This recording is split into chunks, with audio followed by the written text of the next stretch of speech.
palagay na natin, hirap tayo maghapon.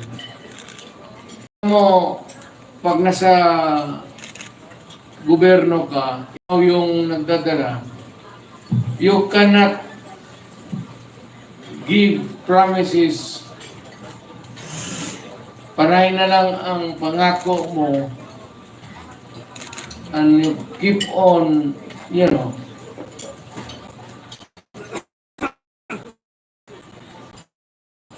promising people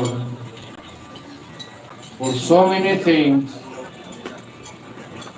pero itong pagkain talagang unahin nila. Pinaka-basic talaga. Medyo hirap sila. Aywan ko kung bakit.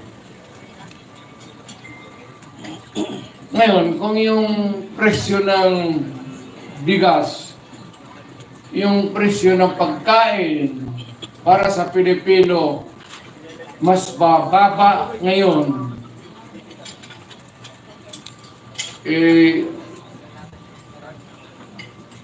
noong panahon na umupo si Presidente,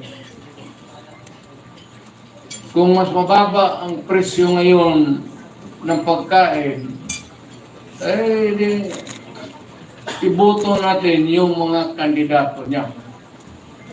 Nakikita mo naman, talagang almost hindi na kaya. Hindi kaya ng tao.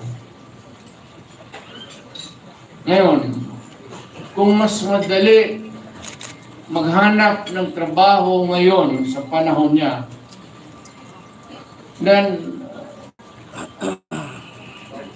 doon na sa kanya, doon sa administrasyon. Kung sa panahon na ito, kung panti ka na maglakad na walang takot, kapag pasyal ka, paski saan, huwag mo nang bitawan si Marcos. Piliin mo na yung kandidato niya.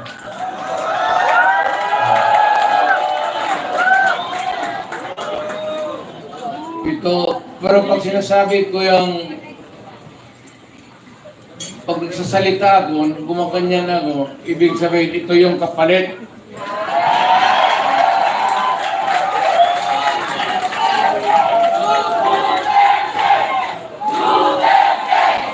If it's easier for you to find employment or jobs now than before, then go for Marcos. Yan ang sabihin ko na medyo basic na hindi nila mahabol.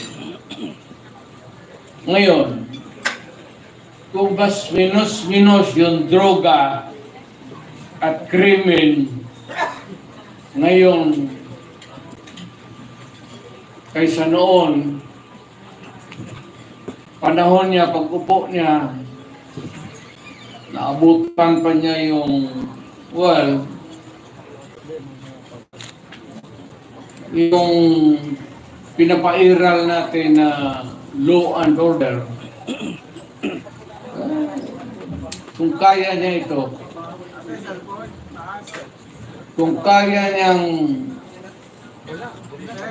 tangina.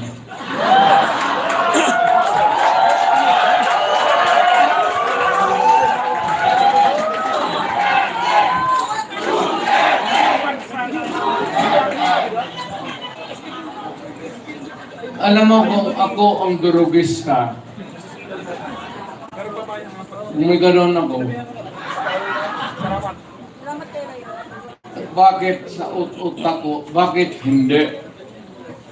Total, kasama ko naman sa presidente sa hit-hitan. So, yung baski yung mga pulis, pati military, medyo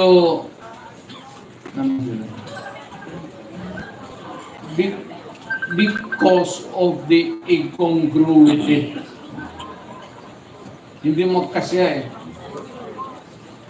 Meron